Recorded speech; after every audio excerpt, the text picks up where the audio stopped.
শোন, আমি অনেক দূর থেকে ডিমগুলোকে কিনে এনেছি।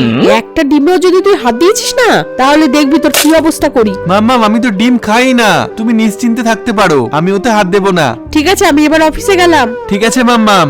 মাম্মামের আজকে জন্মদিন, মাম্মামকে কেউ জন্মদিন উইশ করেনি। এক কাজ করি, আমি এই ডিমগুলো দিয়ে একটা সুন্দর কেক বানিয়ে ফেলি, আর ওই কেকটা দিয়ে মাম্মামকে আমি সারপ্রাইজ দেবো। বন্ধুরা, যতক্ষণ আমি কেকটা বানাচ্ছি ততক্ষণ তোমরা মায়ের জন্য তো সবাই ভিডিওতে লাইক করে, কিন্তু বাবার জন্য আজ কতজন ভিডিওতে লাইক সাবস্ক্রাইব করে সেটাই দেখতে চাই। আর 3+4 কত হয় কমেন্টে লিখে জানাও। হ্যাঁ, কি বলছিস, আজকে অফিস ছুটি? হ্যাঁ রে, ভালোই হলো। এবার তাড়াতাড়ি ঘরে যাই, কি আজকে ডিমগুলোকে আগে রান্না করব। এই যা, মা এসে গেছে। যাই, ডিমটা ফ্রিজ থেকে বার করি। হ্যাঁ জ্যাকি, আমার ডিমগুলো কোথায়? শয়তান, তোকে আমি ছাড়বো না। হ্যাপি বার্থডে মাম্মাম। তুমি কি ভেবেছিলে তোমার জন্মদিন আমি ভুলে যাব? এই দেখো, সেই ডিমগুলো দিয়ে তোমার জন্য কি সুন্দর একটা কেক বানিয়েছি। বাহ, তুই আমার জন্মদিন মনে রেখেছিলিস। হ্যাঁ মাম্মাম, তোমার জন্মদিনকে আমি ভুলতে পারি? আমার সোনা বাচ্চা।